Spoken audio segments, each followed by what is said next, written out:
Your time is the most valuable thing you'll ever have. I don't want to go on a date with someone that I haven't spent 5 minutes on FaceTime with. Even if you think they're really interesting and they've been great on a date, you're still seeing them in very few dimensions. We have to expand our lives knowing that meeting the right person may be a byproduct of expanding our lives.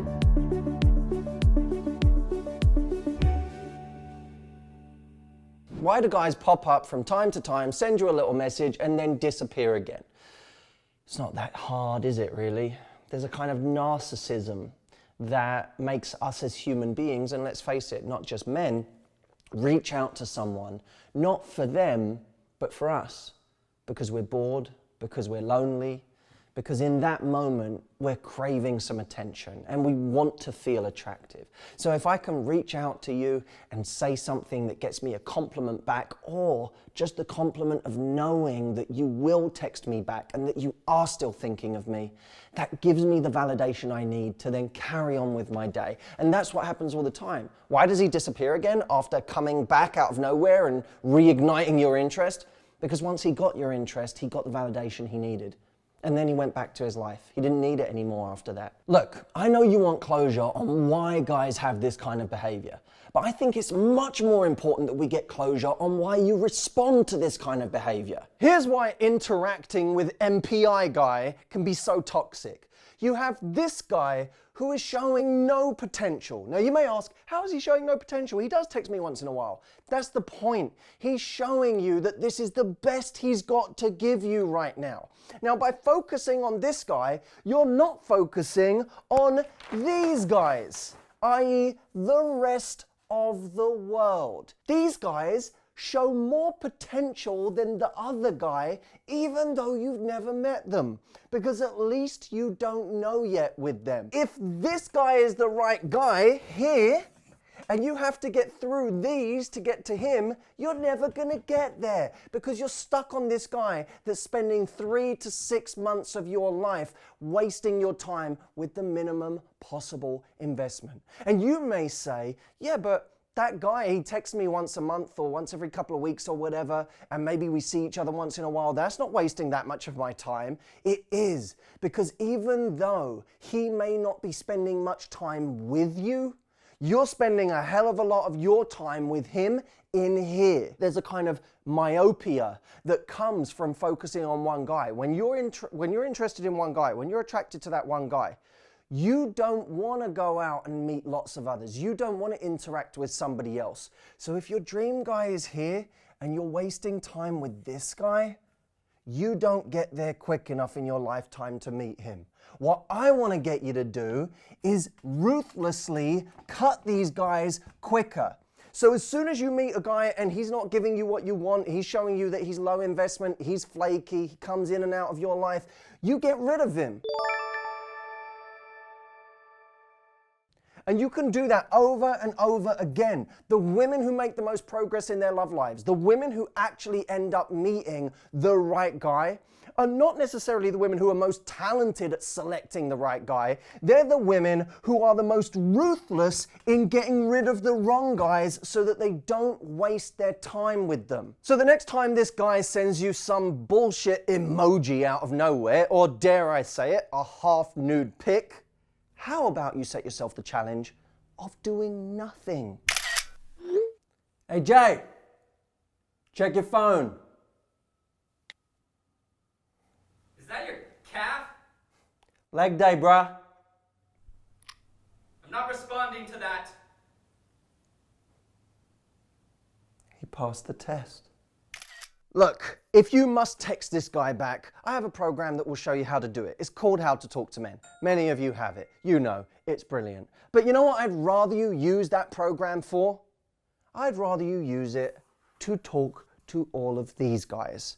The ones who are showing more potential by the very fact that you haven't met them yet and they haven't confirmed how shitty their level of investment is. Your time is the most valuable thing you'll ever have. It is the treasure of all of our lives. Why would you waste it on somebody who is telling you through their actions that they are not the right guy for you? Go meet these guys, and the sooner you do, the sooner you'll meet this guy. Isn't he handsome?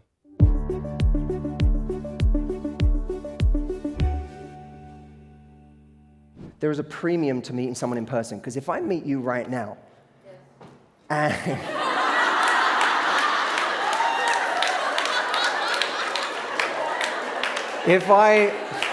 LA, you're a little rowdier than normal. Seriously.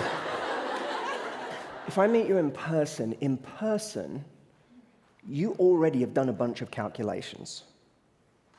Do I like the look of him? Has he got good energy? Is he what he seems to be? How does he carry himself? How does he answer questions in real time? Right? Not, we're texting and I know nothing. I don't even know if you look like your picture anymore. That's the crazy shit now. Like, it used to be the case that on Match.com, they would say, like, add, 8 or 18 or however many it is pictures, because more pictures equals more credibility equals more matches. But now we live in a world where someone can have 100 photos of themselves on Instagram and look like none of them. It's extraordinary. So we now have become suspicious. We now have realized that we don't know anything until we meet someone. Ever had that experience? You think you have some chemistry, you think you're attracted, you don't know shit until you get in the room with someone. And then you know, which is why, still today, if you met someone right now after this event, it would be so much easier to get on a date with that person if you've exchanged numbers than if you met online. Because you already have that base level of, I know you, you know me, at least on that very superficial level. We know what each other look like. I felt your energy. I kind of know what you're all about. I've got a sense of you. I said that thing and you didn't say an awkward thing back and it wasn't weird and it was okay and I at least felt safe. And now I feel like we could actually see each other again, even if just for coffee, right? We've skipped a bunch of steps that you have to go through online, which, by the way, means let me give you something that's not intended to be a rule, but something I think you should bear in mind in dating in general. I think we should be reluctant, to go on a date with someone we haven't, at the very least, FaceTimed with. How many of you want to save time? A few of you? Just not there with me yet, where you'll put your hand up? We're not there? I'll put my hand up in an hour. How many of you want to save time? Okay, yes, because by the way, your love life, the whole equation is time. The whole equation is time. We may as well be doing a physics lesson here on this stage because the whole fucking thing is time. We have a limited amount of time. What do we do with it? Who do we give it to? Who's going to get my precious, precious time? Darwin said, he who is willing to waste an hour has not yet recognized the value of time. That's how important time is. Who am I going to give an hour to? Right? That's how important time is. Think of who you're giving years to right now, by the way. Think of that shit. Who are you going to give an hour to? Who are you going to give an hour to? Right? That's what it comes down to. I don't want to go on a date with someone that I haven't spent 5 minutes on FaceTime with. I just don't. If we can't get on FaceTime for 5 minutes, firstly, what does that say? What does that say if I can meet you in person but can't do a quick FaceTime call with you? At the very least, a phone call. At the very least. What does that say? Well, Matt, not everyone wants to get on the phone. Oh, then he's a child. Then don't go on a date with that person. What do you think is going to get better? Like, no, after we've dated, then we're ready for a phone call. Don't date that person. Right? But do a phone call, do a FaceTime. That's where real connection's built. That's where you know at least, okay, we have a little chemistry here. We can actually talk and have some banter. There's something here to play with, to work with.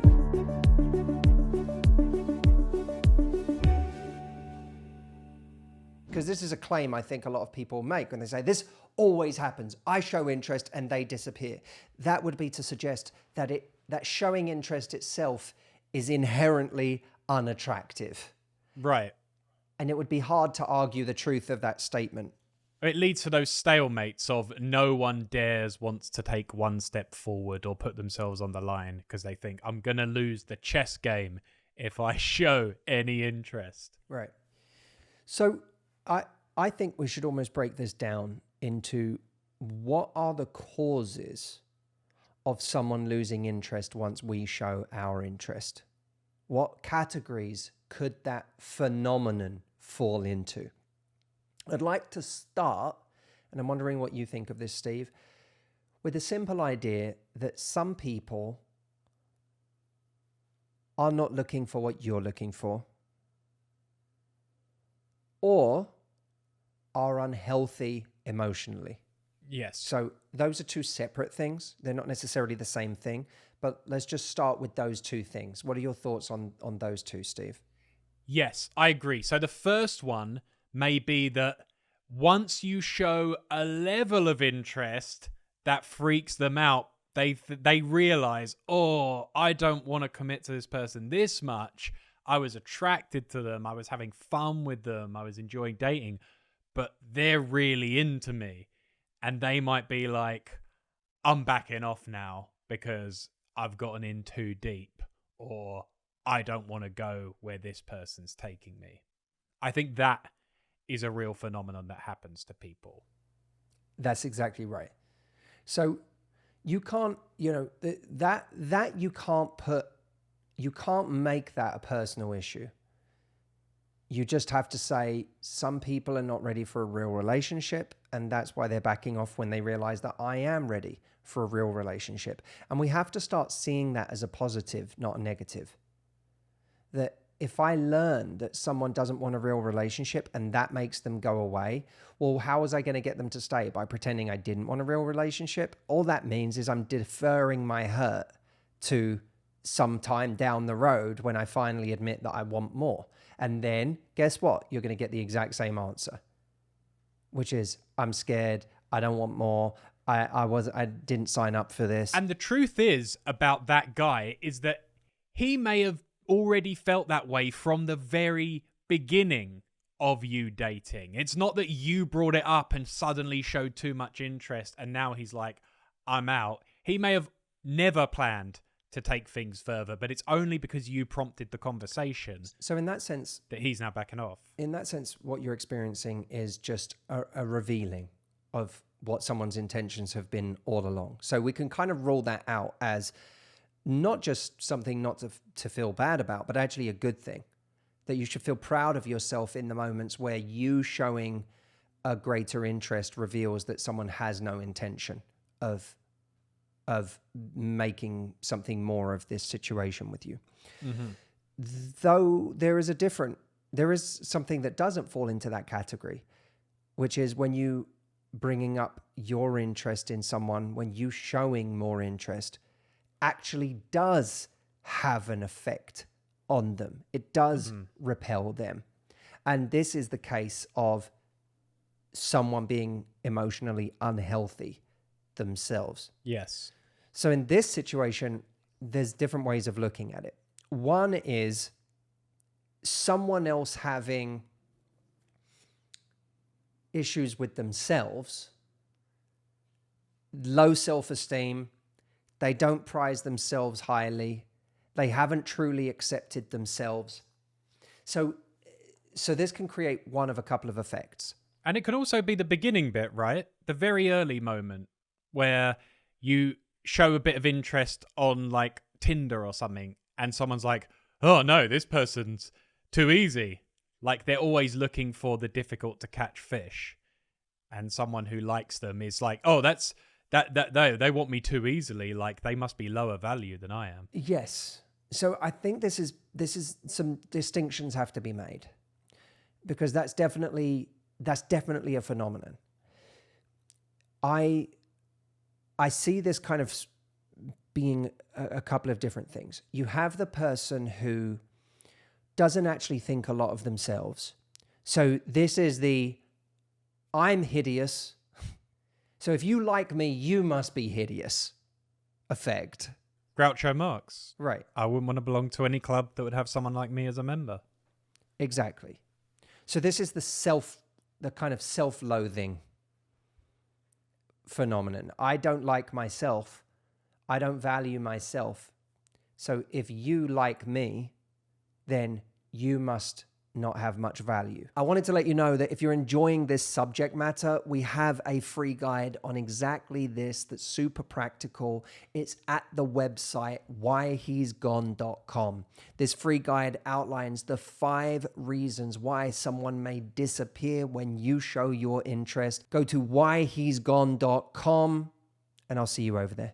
The other side of it is someone who their relationship with happiness is one of constantly trying to attain something that they think will make them happy once they get it.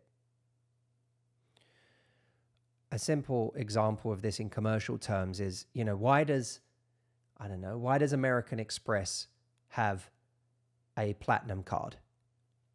It's so that people who have a regular Amex can have something to aspire to. Mm-hmm. Right? Now, what's the difference? Why, unless I'm spending a fortune every month, why would I want a platinum with a much higher limit over a regular Amex?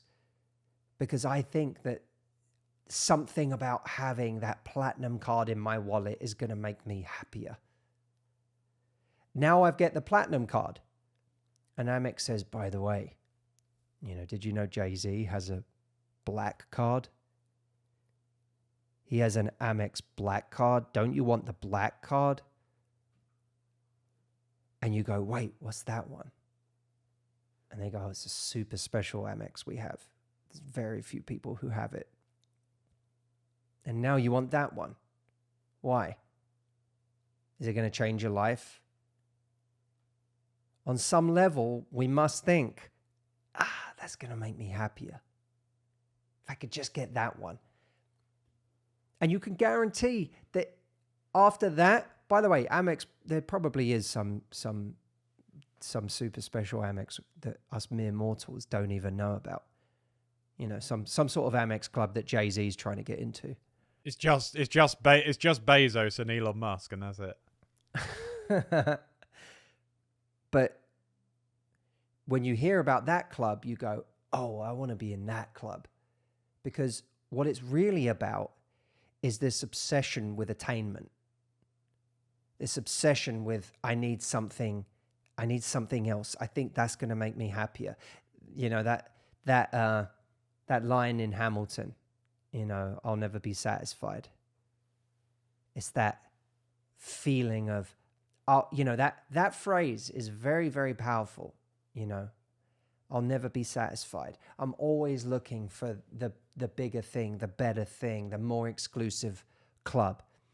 And you can never, for someone like that, you can never be a great enough club for them not to be looking for another exclusive club. Because guess what?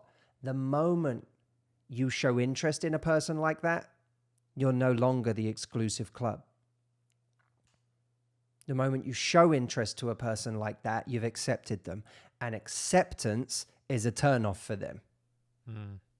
Because acceptance means I already won. And there's a different win now to go for. Yeah. So now they go for what's the bigger kill? What's the bigger win? What's the more exclusive club? You can never be that club once you actually accept someone. You can never again be the exclusive club to them because you accepted them. You invited them in. To someone like that. So there's the people, I guess the distinction I'm drawing is that there are people that have an incredibly unhealthy relationship with themselves where they loathe themselves, and that's why they immediately think that you must not be great if you like them. And then there's the people that have a really unhealthy relationship with happiness, where they think that the happiness is always in the getting, never in the having. Mm-hmm. And once they have you, they can no longer get you.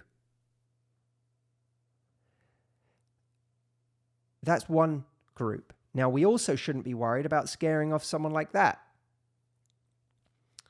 So we might say, so does that just mean that all of this phenomenon of me showing interest and someone losing their interest once I show mine is just all about these people that I should be happy I'm repelling because they're wrong for me? They're either not ready, they don't want the same things as me, or they're emotionally unhealthy, or they have an unhealthy relationship with happiness.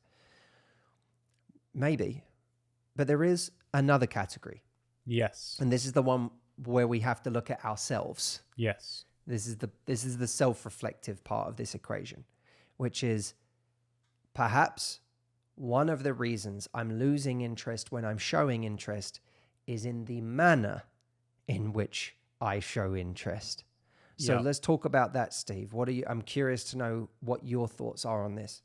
I think it's in what, not just intensity perhaps of interest, but in what you're showing an interest in. And people are not stupid, and they can feel if, for example, your interest is only in fulfilling some empty relationship shaped hole in your life where you just are needing a relationship to plug up certain gaps in your self-esteem, and you have turned them into an idealized version of themselves, and they can feel like they have this unearned level of attention and affection, and they think, oh, this person is turning me into the source of their whole world. And someone can freak out then and be like, the level of the interest they have is not just about me, it's about them needing to fix something that they feel is broken about them. That's absolutely right. Absolutely right. Now, what would you say are the key signs? What are the ways that we telegraph that we are valuing someone more than we should for the stage of attraction we're in? That we are not actually getting to know them organically, but have really quickly made up our minds about them in an unhealthy way? That we are moving at a pace that is making someone start to take a step back? What are the practical things that someone should watch out for in their own behavior that might be telegraphing the wrong things in those early stages and pushing someone away?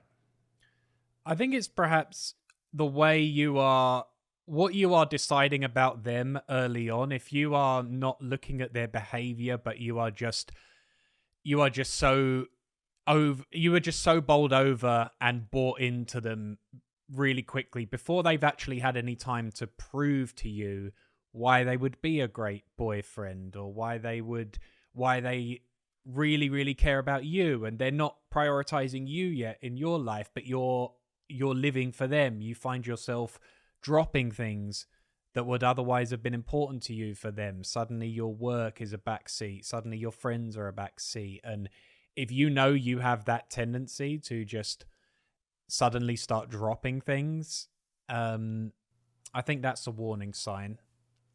I have always thought that the way that we get attracted to people in unhealthy ways and invest in unhealthy ways has a lot of parallels in the way that people behave around celebrities.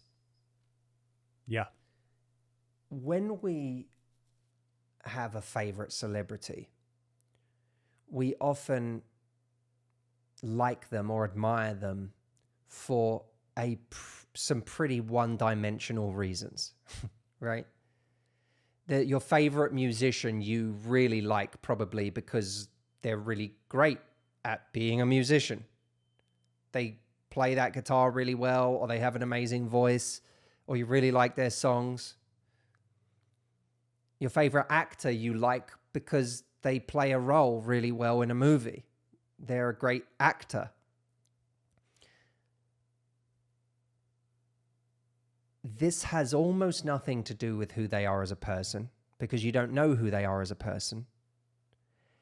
And it certainly has nothing to do with what they're investing in you, because they don't even know you.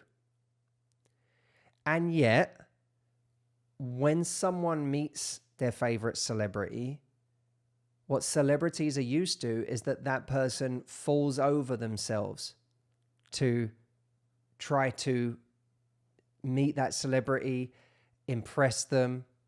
They do anything for them. They go out of their way in completely unreasonable ways for that celebrity.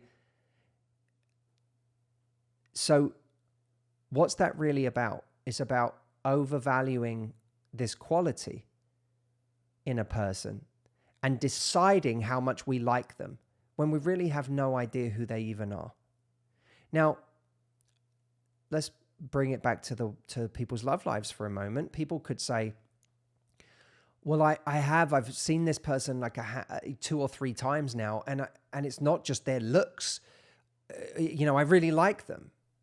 I think they're a really interesting person. I think, well, you have to understand that it's still kind of one-dimensional.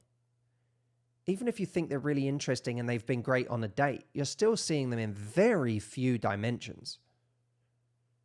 You don't know a lot about them. So you have to ask yourself, how much interest is truly rational right now for how well I know this person? And what are some of the mistakes that I could make if I overvalue this person right now? Well, I start giving up every night of the week. I start bombarding their phone with messages, and when they don't text me back, I send another one. I respond to last-minute requests constantly from them because I just want to be near them. So even if I had other plans, at the last minute, I'll drop whatever it is I have going on in order to see them. I'll do anything I can just to be near them. I ignore the fact that I'm giving and they're taking.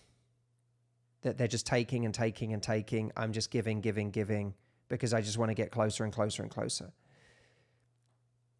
And when people see these things, they start to get concerned that, well, this person, well, perhaps I get concerned, I'm starting to get a strange feeling here. I don't know if this person's giving me this person can't be giving me all this attention because I've earned it, because I haven't. And it can't be because I'm giving them so much back, because I'm not. So this must be to do with their value now. It must be to do with the fact that either they don't really value themselves, which isn't attractive. Yeah. Or it's to do with the fact that they've overvalued me, which means they're not really seeing me. Or it's to do with the fact that what they want has nothing to do with me. What they want is a relationship. What they want is a goal, whatever their goal is, but it has very little to do with me. Yeah. And that's starting to creep me out because I'm now feeling detached from any real connection with this person. All I'm really seeing is someone who's driving after a goal and a preset agenda that they have that existed before they met me. So we can solve that by, if we decide we like someone, there's nothing wrong with showing that you like someone a little bit. You have to give them a little bit. But you don't necessarily have to give them more than that. And even if you say, yeah, but I'm so attracted to this person, you can be so attracted to this person. But how attracted you are and what boundaries you have are very different things. Being so attracted doesn't have to mean having no boundaries. You can still say, yeah, I am massively attracted to someone. You can even say that to someone. But it doesn't mean that you're willing to see them every night of the week. It doesn't mean that you're going to chase them. It doesn't mean that if you see behavior you don't like, you're not going to call it out. It doesn't mean they're going to get more of your attention unless they start showing you more of their attention. This is the fundamental mistake people make. Be wildly attracted to someone. Think someone is incredibly sexy. You know what's powerful?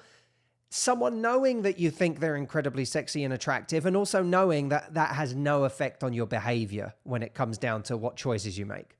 Oh, yeah. That's incredibly powerful. If people see that, like, that doesn't even that's not enough for them to compromise their self-respect, or they'll still put up boundaries or express when they disagree. It's like, man, they're not controlled by that emotion.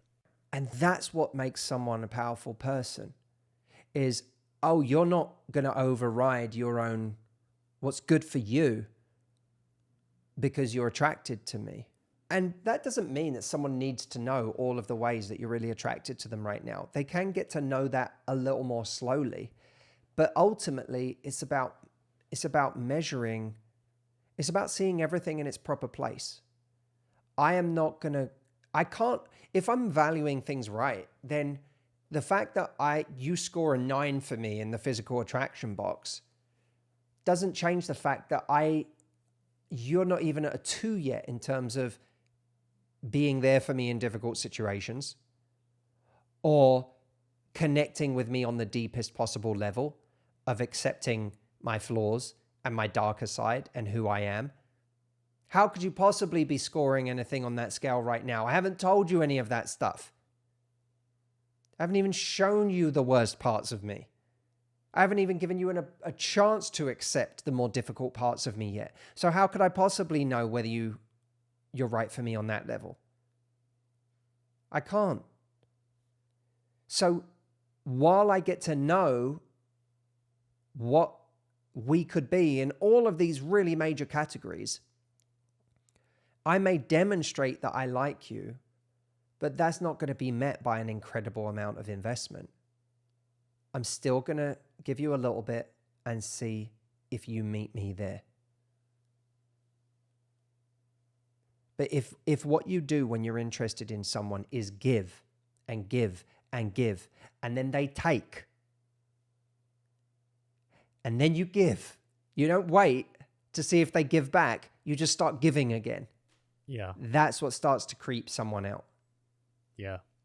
Because they go, uh-oh, what's going on here? Why? I just took and I didn't give anything back. Now, they may not consciously realize this. A lot of people won't consciously realize it because sometimes when we're around someone who gives a lot, the instinct is to take.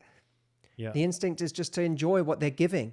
But we will unconsciously begin to take it for granted, what they're giving. And when we take something for granted, we don't associate with earning it. And so we just wait for it to come to us. Yeah. We might even be repelled by it because we go, oh, this feels icky. I'm not even giving to this situation and this person keeps giving. There's something icky about this. And then we get a bad feeling and then we start to drift away because something about this situation gives us a bad feeling, because something about someone giving and giving and giving and giving, even though we're not giving back, feels unreliable. Yeah. It feels like a manipulation. It feels like someone who's not stable. It feels like someone who doesn't have rules in place. And all of these things can make us a little afraid. I can't trust a person who doesn't have any boundaries around themselves. I can't trust that they'll do what's right for themselves. I can't trust that their feelings around me are real.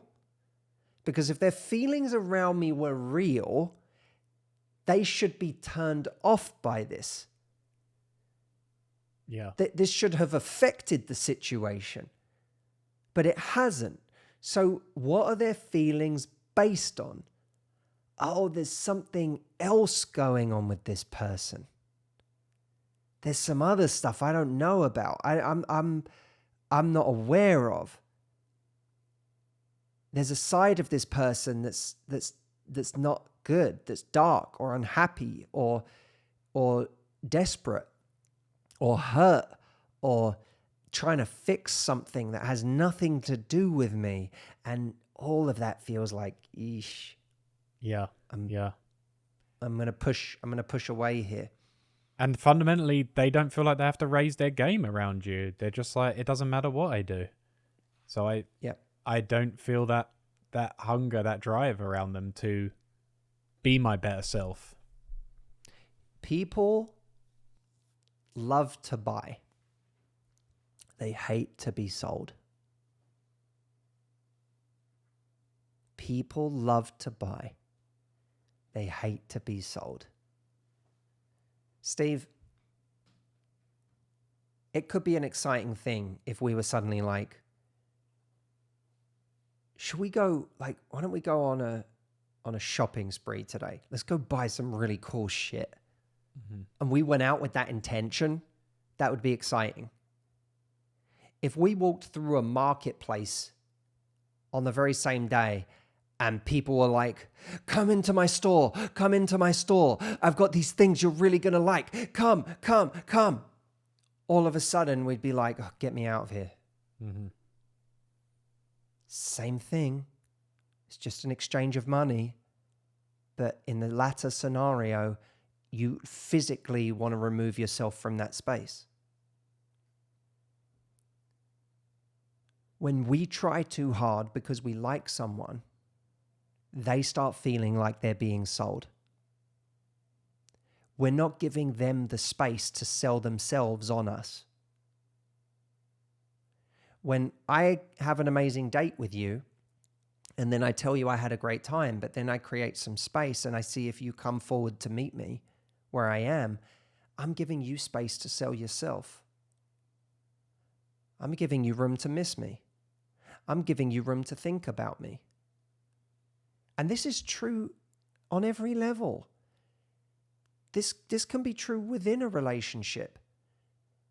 If your partner goes away for an hour or two, if you've been together all day and your partner goes away for an hour or two, if you text them every second of the time that you're apart, you're not giving them space to just think about you. And I know you're making them think about you, but you're making them think about you as an aggressive act. I'm putting myself on your mind every second of the next 2 hours. But what if I took a step back and I said, I'm going to let you think about me now on your terms. I'm going to allow you to imagine me, to think about me, to process your thoughts about me. I'm going to give you the space to do that. Now, by the way, if you do that and someone never comes forward, if all they do is disappear, that's different. That's different. Then the next time they come back into your life, you have to be willing to say, if it's 4 weeks later, you have to be willing to call them out on the fact that they disappeared for 4 weeks, right? I thought we had a great date. I didn't, Yeah. You vanished. What happened? You can say that, but on a smaller scale, we have to create those spaces for people to sell themselves on us. Yes. Space is powerful. Giving someone space to assess, think about it, miss something, get desire up. Right. There's a lot going on there. And by the way, when you're creating that space, what are you doing? When you've given them space, what are you finding yourself doing? Are you just the person who's now sitting there waiting? I hope they're thinking about me. I hope they're doing something that's, they're going to text me any minute now. And you've created space, but it's all just a ruse. You're sitting there by your phone simply waiting for the next time that they text.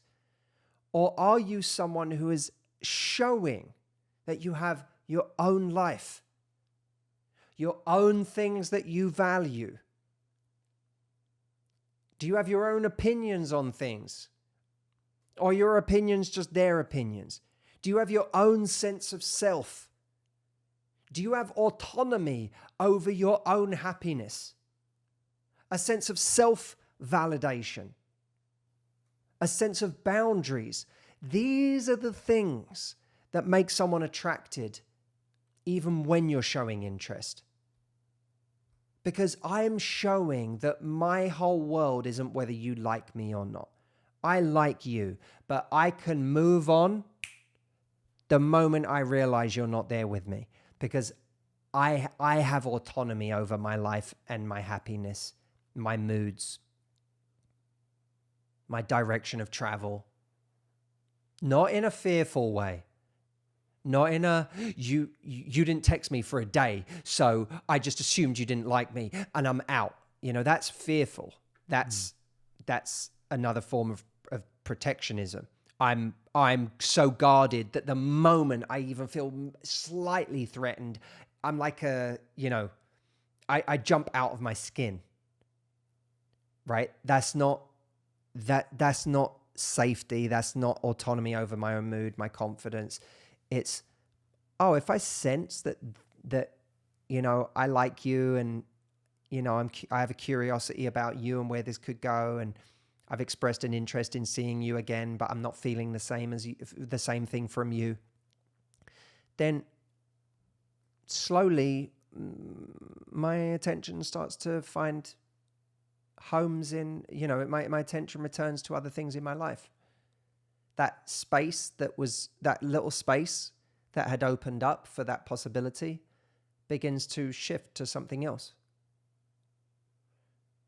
That's how you remain valuable while you're showing interest in somebody else. Ultimately, when two well-balanced, healthy people who want the same thing are attracted to each other, progress is an organic thing. Progress is natural. If it feels unnatural, either because it's too fast, or it's static, or frankly, someone disappears, it's the result of either mismatched intentions or an emotionally unhealthy or hurt person on one side of the equation. Whether it's them in their ability to receive interest, or ours in the inorganic or destructive way that we demonstrate interest.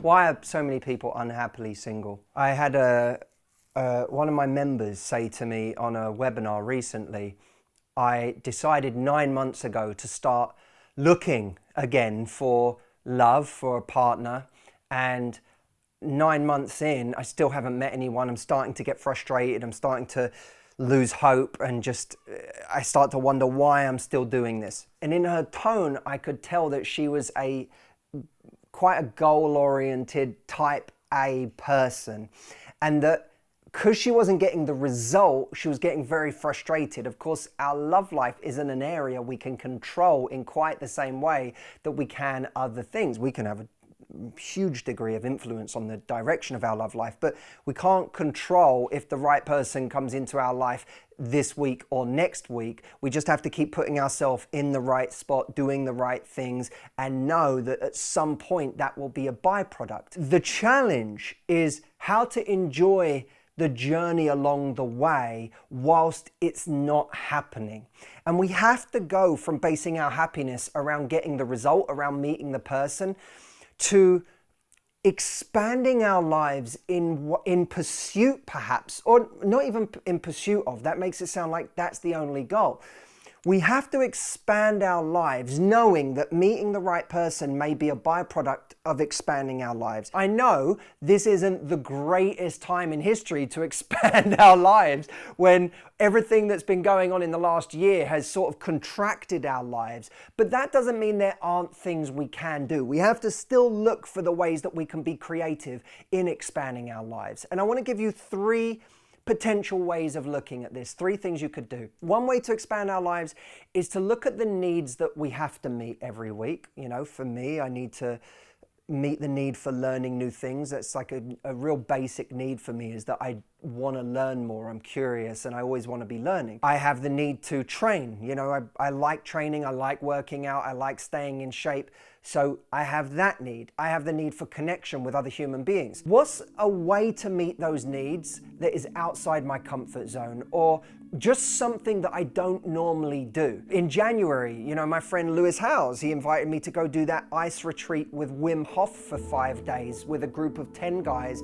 Absolutely not my cup of tea. Not something I would do for enjoyment, jumping into frozen lakes and doing 10-minute ice baths. That's not my idea of a good time, although I did have an amazing time, and I'm so glad I went. I could have said to Lewis, you know what, I know this is going to be great for me and it's good physical exercise, but I just, I've got jiu-jitsu that week, and that's the thing I always do. That's my routine. I'm just going to stick to that. Sticking to that can be a major limitation, and doing that retreat with those guys has led to a completely new friendship group in my life as a result. And of course, a new set of skills, new knowledge, new neural pathways. It has so many benefits, but it's led to the new.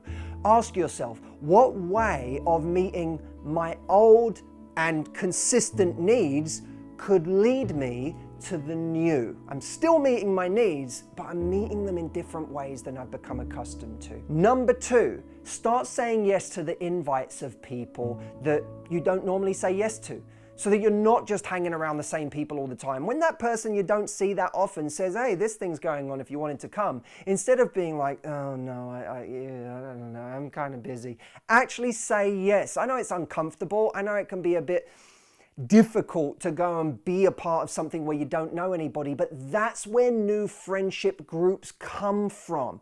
Explore a new world through somebody else. And if no one is inviting you to do something new right now, then you go to someone you don't know that well and invite them to do something new. Be the leader in the process. Take the lead. And number 3, the 90-minute challenge. Let me explain this. Travel, I think, is one of the greatest ways to expand our lives. But so many people can't travel right now. Travel has become more difficult. The 90-minute challenge is find the adventure, find the way that you can be a tourist within a 90-minute driving radius of where you live. Have you ever had that experience of going and doing something close to where you live and going, I can't believe this exists within an hour or an hour and a half of my house. I never knew this was here. This is beautiful. This is stunning. This is amazing. Go do that thing. Now look, I'm not saying that when you go do that thing, you'll meet the right person there, right? You may go there and there's no one there. That's not the point. The point is to expand. The point is to enlarge your world. If in the next 3 years, you don't meet anyone as a result of doing this, there is nothing that I've talked about that you will regret. You will still look at those 3 years as 3 of the most amazing, beautiful, mind-expanding, world-expanding, friendship-expanding years of your life. But I also believe that if you take this approach to life, that it makes meeting someone as close to inevitable as possible. Do not allow your life to contract. Make a commitment to expansion so that you can be one of those people who can be happily single, but also hopeful of who might come. Do you want to change your life? Go to this video now. Make your reaction to things something somebody wants to experience. I don't think your power is in having sex with a man. Your power is in what you do afterwards. Having standards is confidence. Knowing how to communicate them is competence.